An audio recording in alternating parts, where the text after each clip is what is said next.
할렐루야. 찬양에는 은퇴가 없다는 것을 보여주셔서 너무나 감사드립니다. 추운 겨울에 수고하셨습니다. 하늘 상급이 있기를 소망합니다. 우리 옆 사람과 함께 평화 인사 나누도록 하겠습니다. 주님 평화 빕니다. 평화를 빕니다. 평화를 빕니다.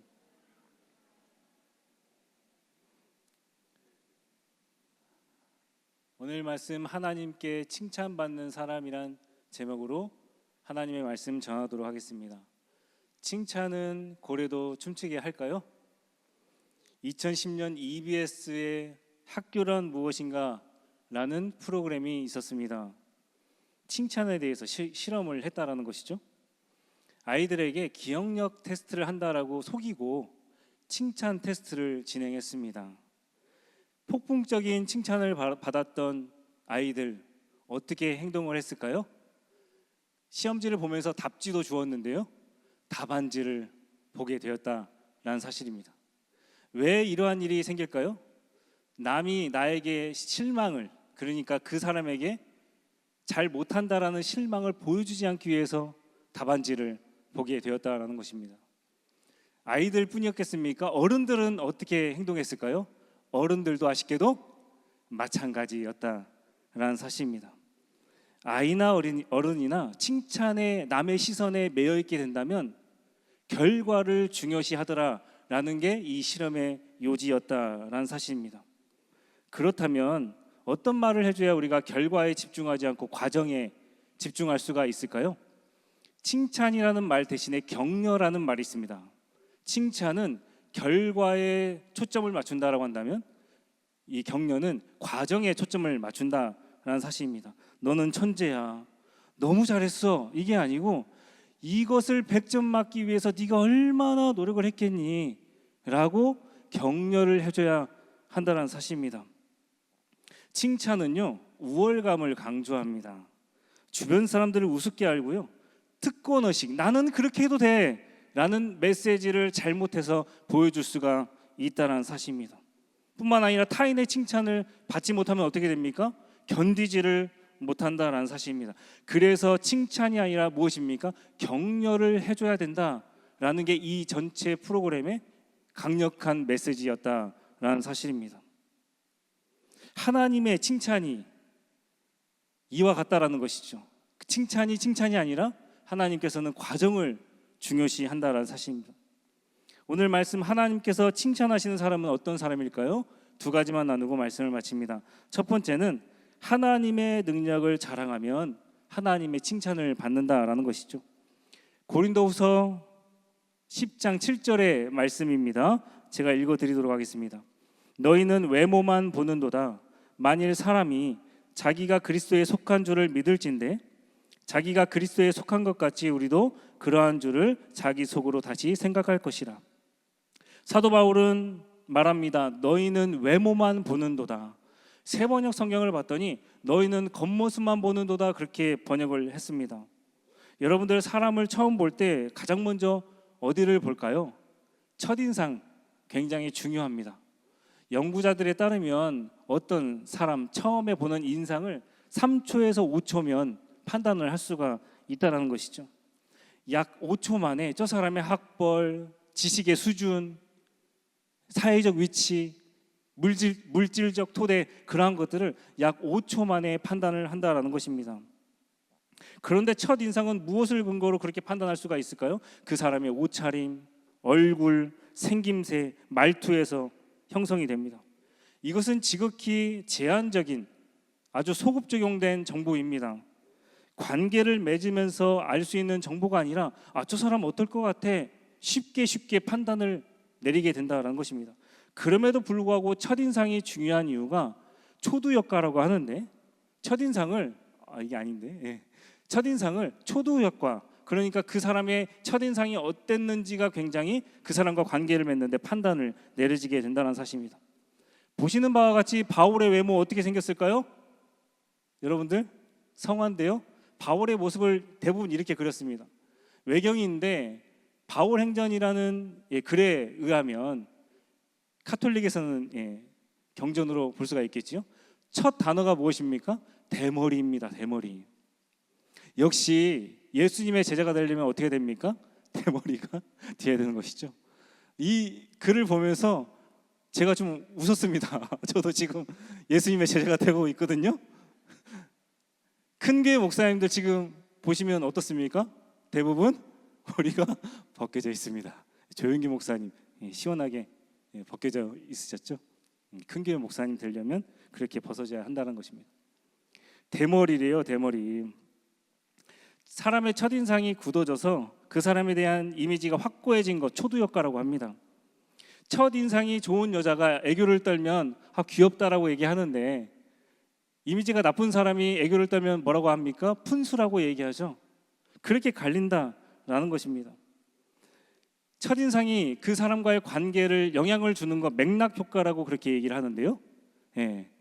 부정적인 것을 보게 되면 부정적인 것을 생각하고 긍정적인 것만 보게 되면 긍정적인 이야기만 하더라라는 사실입니다. 자, 다른 사람이 그 사람에 대해서 긍정적인 얘기를 많이 해줘도 그 사람에 대한 이미지가 바뀔 수가 있을까요? 그렇지가 않는다라는 것입니다.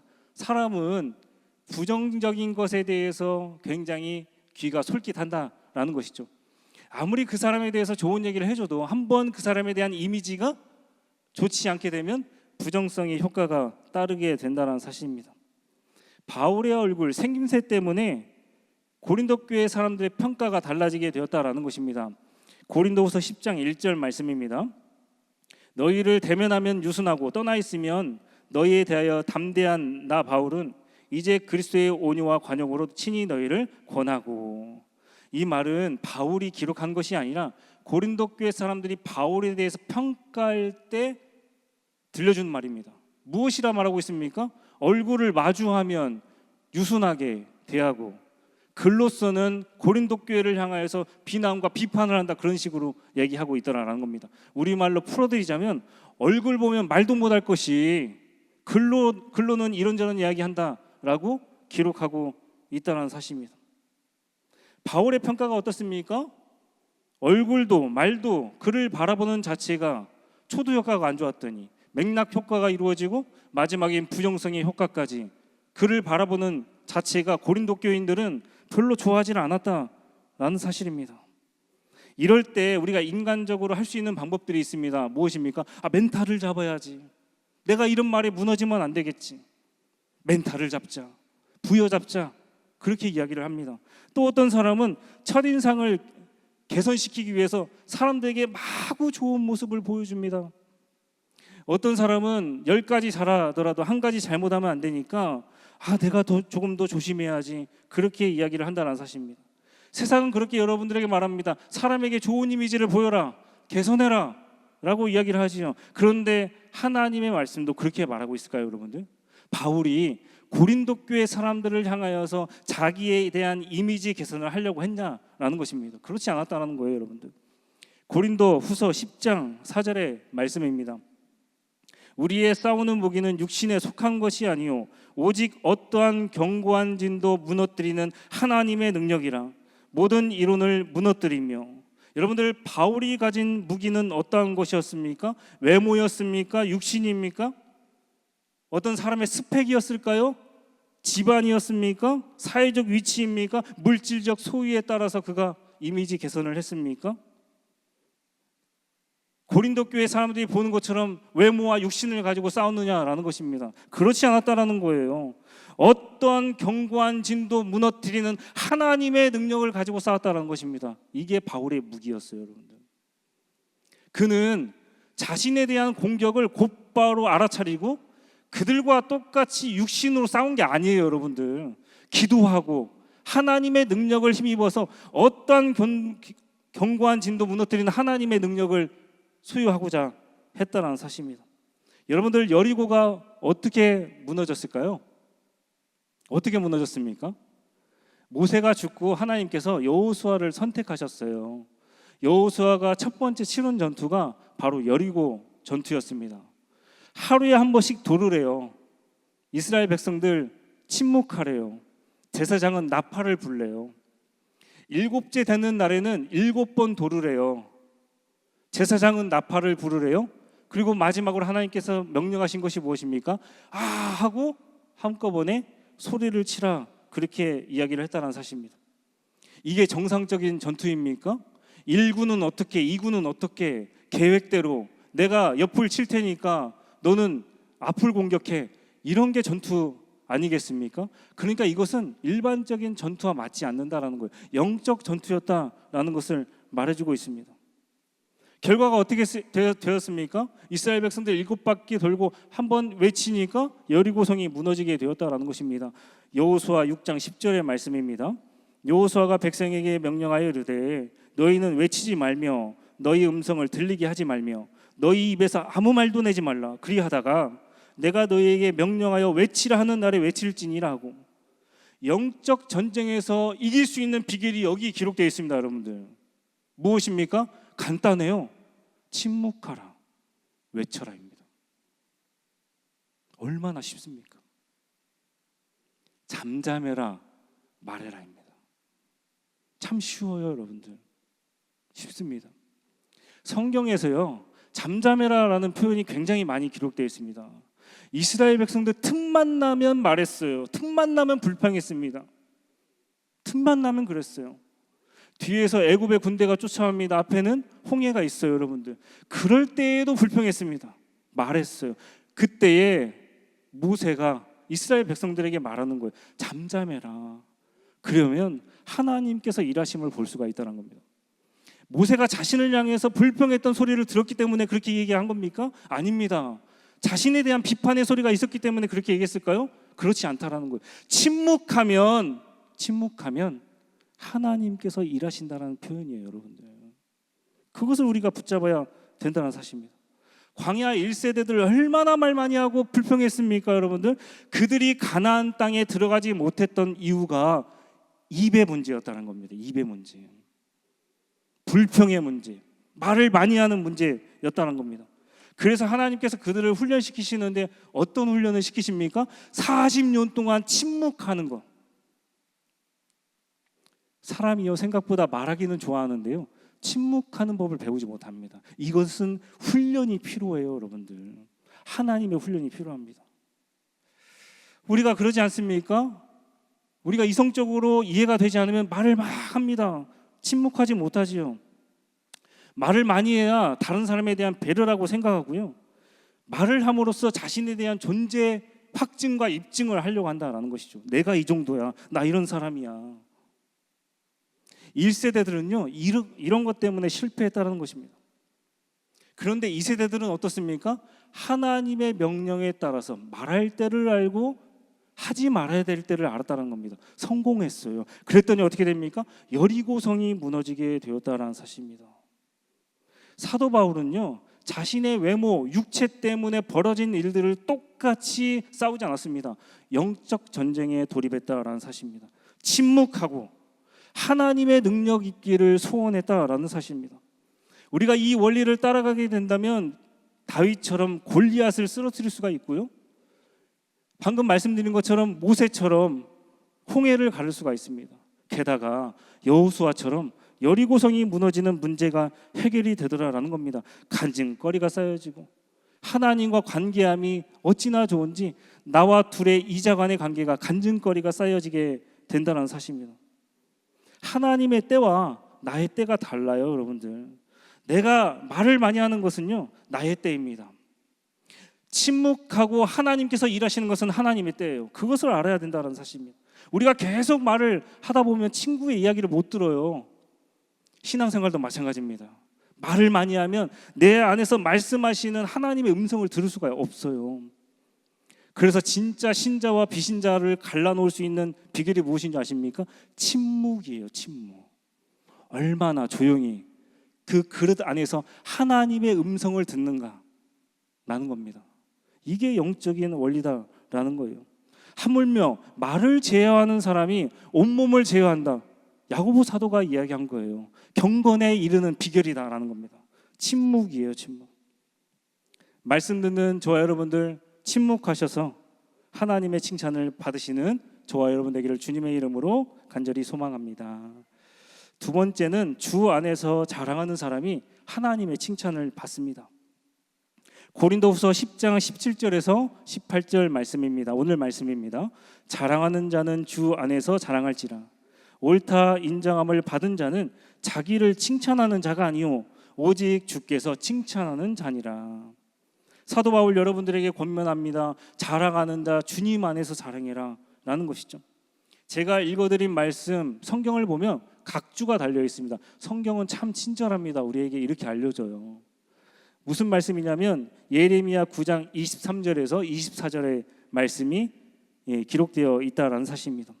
사도 바울이 구약 성경을 종종 인용하면서 왜 인용했겠습니까? 그 내용의 맥락과 지금 고린도 교회 상황이 딱 맞아 떨어지게 되었다는 거예요.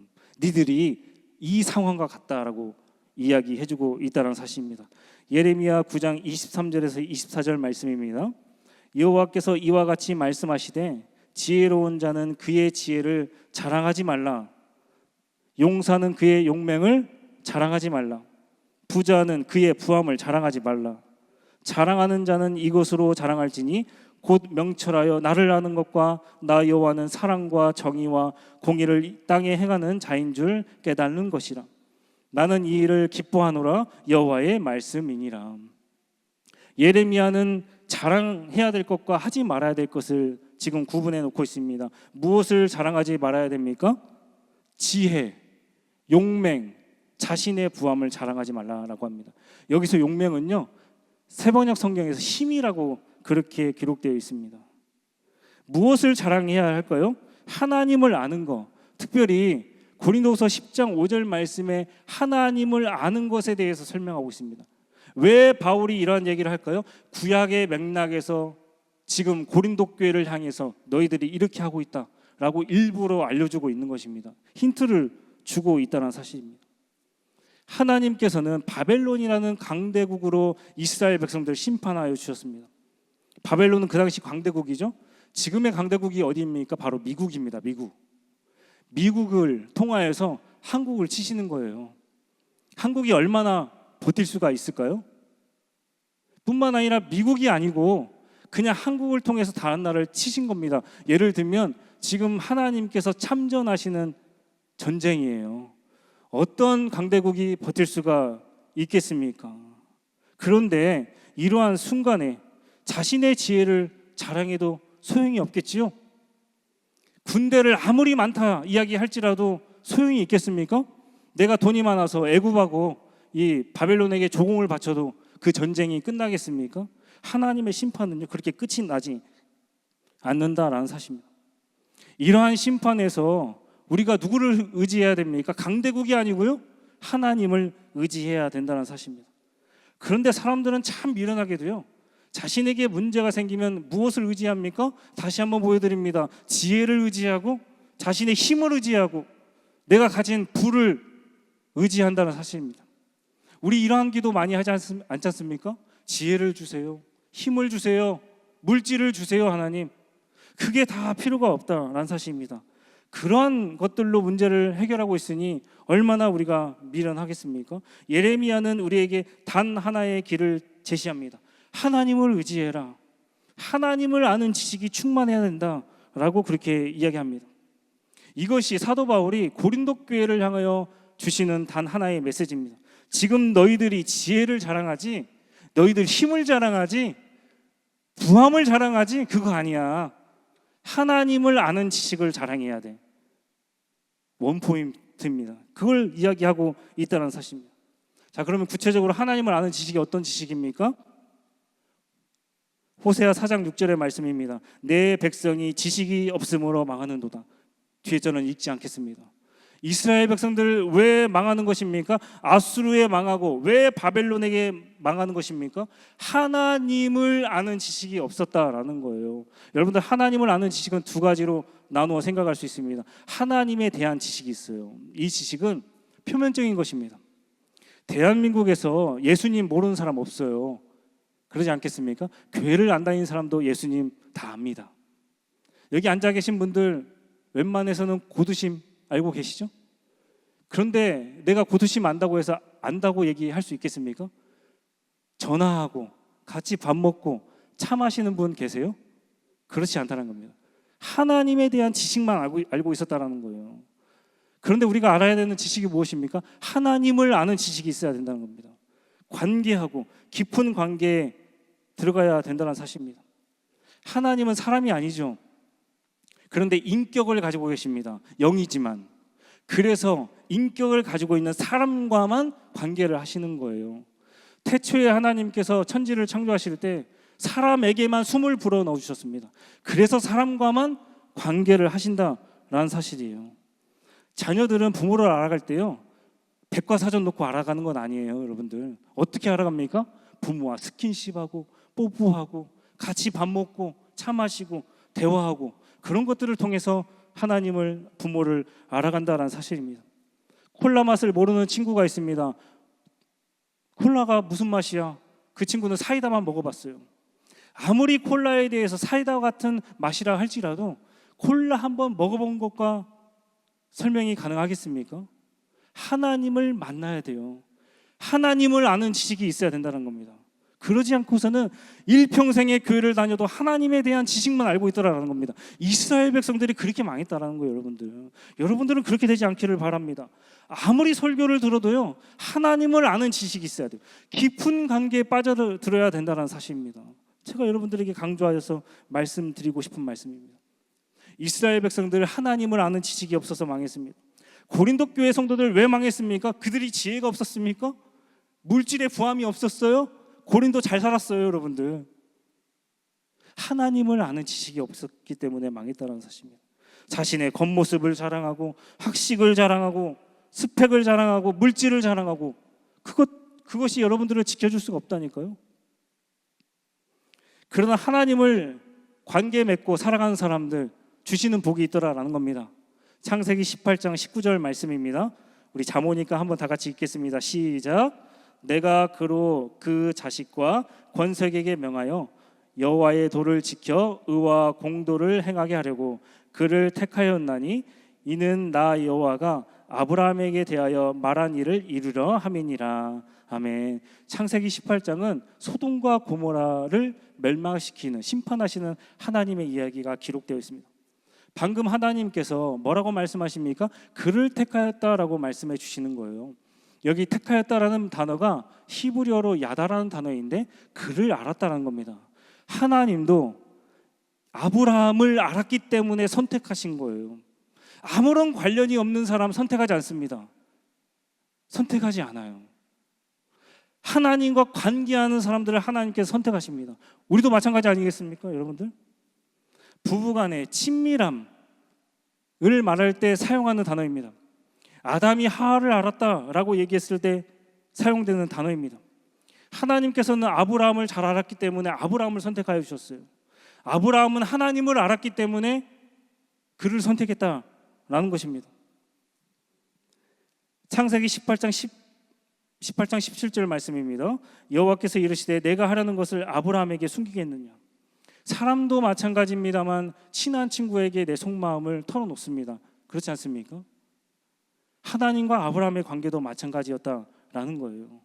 이처럼 하나님께서는요, 어떤 사람과 관계가 돈독해야 자신의 마음을 털어놓는다라는 것입니다. 아무에게나 말하지 않는다라는 것입니다. 하나님께서는 아브라함에게 말하지 않고서는 소돔과 고모라 멸망시키지 않겠다라고 그렇게 이야기합니다. 이것이 사도 바울의 자랑이었어요. 너희들 육신을 자랑하지 나는 하나님과 친밀함을 자랑할 거야. 이게 포인트였습니다. 제가 이 말만 하고 마칠 건데요, 교육전사까지 합쳐서 한 8교회를 돌아다닌 것 같아요. 그런데 이런 이야기는 생각보다 많이 들었습니다. 우리 딸 아들이 이렇게 잘 됐어요, 목사님. 어디 합격했어요, 목사님. 대기업에 들어갔어요. 이런 소리는 많이 들었습니다. 그런데 이런 말은 잘 들어보지 못한 것 같아요. 목사님, 제가요 요즘에 구원의 기쁨을 누리면서 설교가 새롭게 들려요. 목사님, 제 손주가 하나님을 만났대요. 얘는요 세상에서 별 볼 일 없는 애예요. 그런데 하나님으로 인해서 기쁜 삶을 살아가요. 목사님, 제 아들이요 대기업은 떨어졌는데요 그럼에도 불구하고 하나님의 은혜로 버티면서 살아가요. 왜 이런 얘기는 듣지 못할까요? 왜 그렇겠습니까, 여러분들? 세상에서 아무리 박수갈채 보낸다 할지라도 하나님께서 아니다고 하시면 아닌 거예요, 여러분들. 그런데요, 사람들이 아니다고 할 때 하나님께서 맞다라고 하시면 맞는 겁니다. 하나님께서 인정하시는 사람이면 하나님께 칭찬받는 거예요. 고린도후서 10장을 아무리 읽어봐도 바울이 자신의 육체에 대해서 단 한 번이라도 스스로 칭찬한 적이 있습니까? 없어요, 여러분들. 바울이 칭찬할 점이 없었을까요? 가말리엘 문화생, 바리새파 중에 바리새파, 총망받는 유대교의 선두주자, 자랑할 만한 것들이 많이 있었습니다. 그럼에도 불구하고 자랑하지 않았다라는 사실입니다. 왜 그랬을까요? 하나님께 칭찬을 받고 싶었기 때문에 그렇습니다. 사람의 칭찬이 아니에요. 고린도 교회 성도들 스스로 자랑했다라고 되어 있습니다. 스스로 칭찬해요. 이 얼마나 얼추군이 없는 일입니까? 왜 스스로 칭찬합니까? 피하라고. 사람들에게 왜 칭찬받으려고 하는 겁니까? 그 사람들은요, 땅의 상급을 받았어요. 하늘 상급은 없습니다. 다 받아가십시오.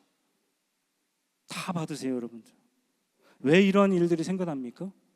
내가 했다고 자랑하고 싶기 때문에 그래요. 이건 내가 한 거예요. 내가 칭찬받고 싶기 때문에 그렇습니다.